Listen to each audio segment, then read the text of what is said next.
So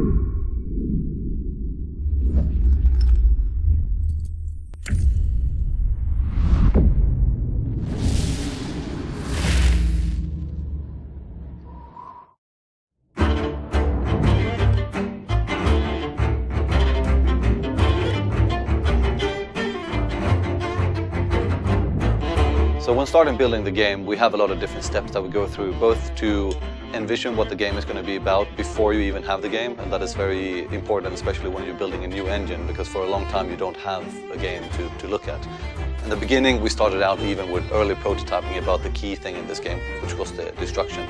We could do that in very simple steps. We can play around with Lego, for instance, and do mock-up first-person videos of running around in that environment, just blowing things up. Part of that is for fun, part of that is also just to try out that, do we believe in this? And it might look a bit silly, but it actually gives us a lot of feeling for what it's going to be about.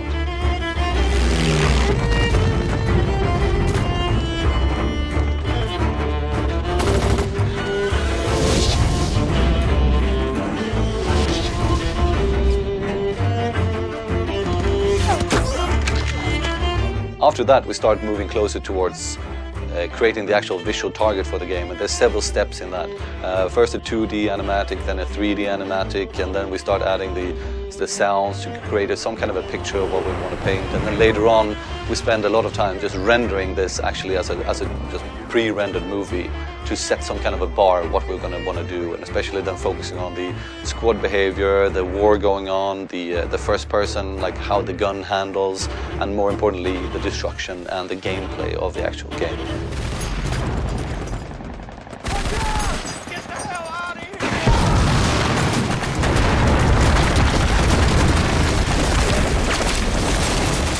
At that point, the game looks really good, actually, because it is a pre-rendered movie, but it's also very fake. And at this stage, we don't know much about the game. We don't really know how it's going to look, because we are only visualizing things in our heads and trying to communicate that to everyone that needs to get an understanding of what the game is going to be about. Get out there! Go, go, go! Let's go! I got you covered, Miller. Move! Requesting mortar strike at these coordinates. Roger, we have the coordinates. Watch out, Miller!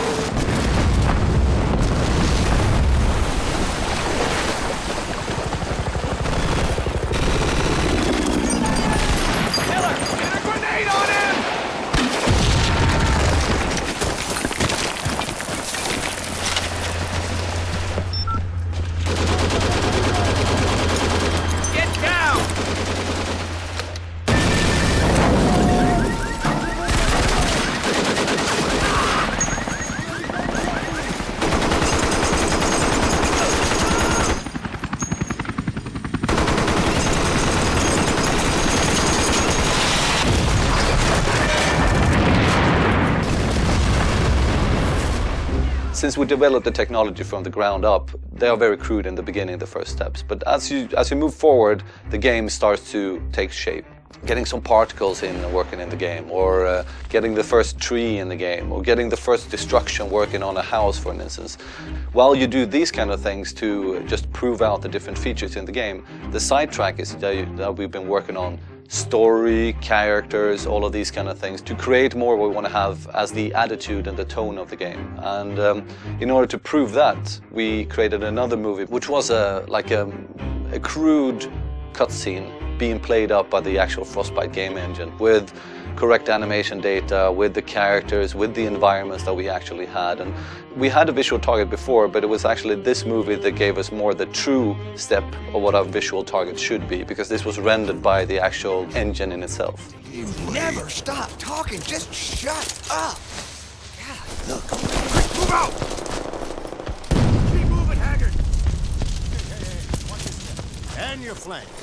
Can't you just stand still and Story of friendship, sacrifice, and personal growth as two brothers are torn do we apart. look like brothers to you? Go, go, go, go, go! We'll cut around back. Follow me. call for a cab. And when we saw that, that was when we got a really good feeling for what the tone in the game is going to be about. The dialogue between the characters and how they haggle and talk to each other. And that's when they start to come to life and you start to get a feeling for the story that you have created and the dialogue being played out by the characters. Now can we focus on staying alive here, please? Sarge! What? Incoming! Sir? What? I just want you to know, I think we make a great team. Us? Well, what do you mean, us? A great team? We're like a band of brothers, you know, like brothers in arms on a mighty... So the main characters in the game are a squad of 4, of which you play Preston Marlowe, and is the main character that we follow throughout this adventure. Private Preston Marlowe reporting for duty, sir. You're the new guy in this squad, so you join up with these 3 more veteran members of V Company, which consist of Sarge, Redford, and Sweetwater. Fan säga, that's wrong. Sarge Haggard, Sarge Redford. Most other war games or games around war, they're often very tough and cool guys that really stand up for the country and really fight for the honor and the glory. These guys in Bad Company, they don't really have those motivations. Gold sweets, 24 carats. What kind of motivation do you need? We really sat down and tried to nail the characters in our minds before we even start to do anything on paper. And once you have done that, you have the balance between the characters, you start to build the story around these guys and their motivations and their kind of turnarounds during the evolution of the story. Yeah?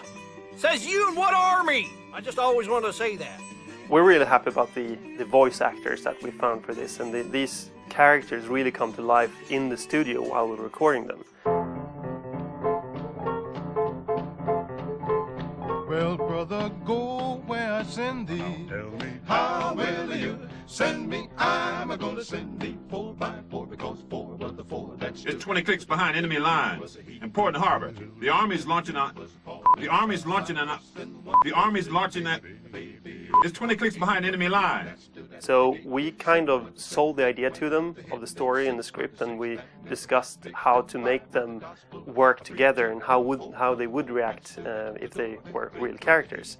And we got so much out of that because we didn't have to direct every sentence and every word that they said, because they kind of built a relationship with the character, and then they just could, free roam and come up with cool ideas themselves. Are your trousers chafing your thighs? Because mine are. There's a rash right down the inside there. I think that's a little more information than we actually needed, Haggard. I must confess, I have no longer control of glorious Sadaristan army or my bladder. Preston, cat caught your tongue? No, that's a good line. We'll keep that in the game. I'm sure the kids will go crazy when they hear that. Won't know what to do. Keep saying, oh boy, can't wait to hear some more shit like that. When you're done with the sound recordings and you have all the voices, you have the kind of the pacing of the scenes, then you go into the mocap studio and try to put some movement onto these characters. So by complementing the voice acting with the mocap actors, you actually get 2 sets of actors that can help drive this character and become what we're striving for. I'm Sergeant Redford. Call me Haggard. My name is Preston. I am Sweetwater, yes.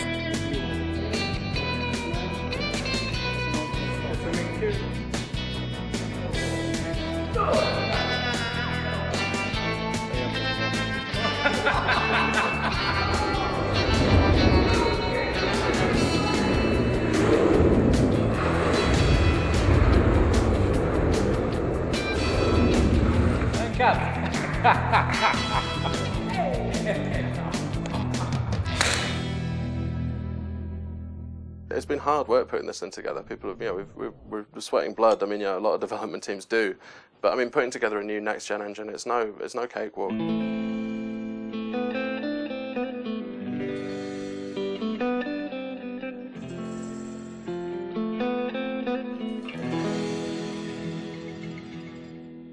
Destruction really changes things, and that's been a bit of, not a surprise. I mean, we were expecting that it was going to, but I don't think quite to the degree that it has. It's fun from a gameplay perspective, but that kind of change in dynamic is really challenging from a design perspective too. because you have to think around problems a lot more, and that's something that we've really had to learn quickly and pick up quickly, and it's probably been our biggest design challenge, I think. But at the end of the day, it combines to give you a really solid experience, and an experience that we really think is fun. That's the phrase. It's basically just that. So for the music of Bad Company, we wanted something that really fit the tone of the game. So we had to split it up in two. Basically what we have is a jazzy, Lynch, Tarantino-inspired music with a jazzy organ, surf guitars, and something that was connected to the experience of the squad. But then we also have a bombastic orchestral score.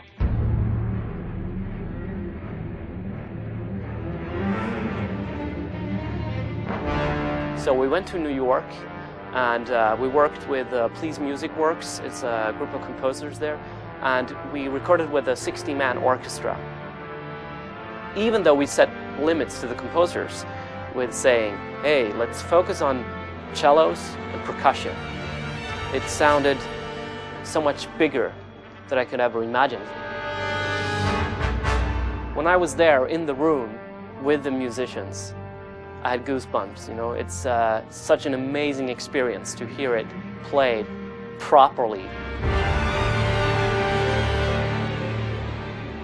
We've never heard the Battlefield theme sound this good, ever.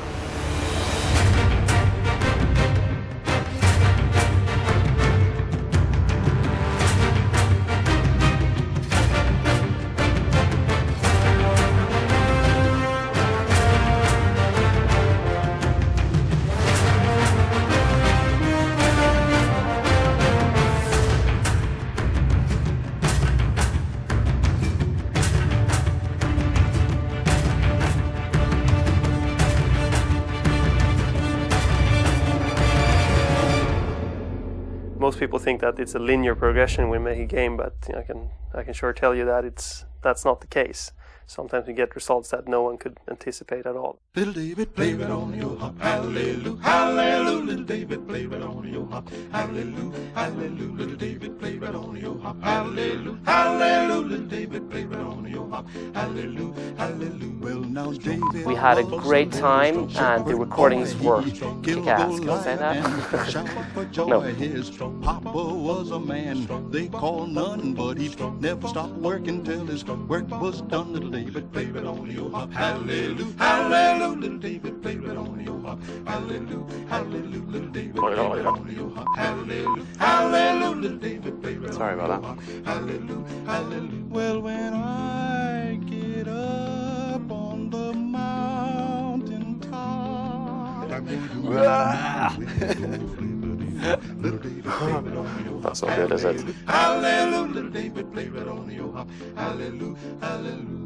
We really tried to not hurt any animals during the production of Battlefield Bad Company.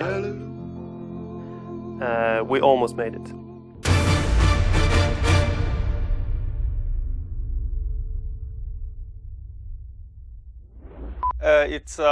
It's a military game. You run around with a bunch of funny people and you shoot people. And you find gold and you win. Thank you.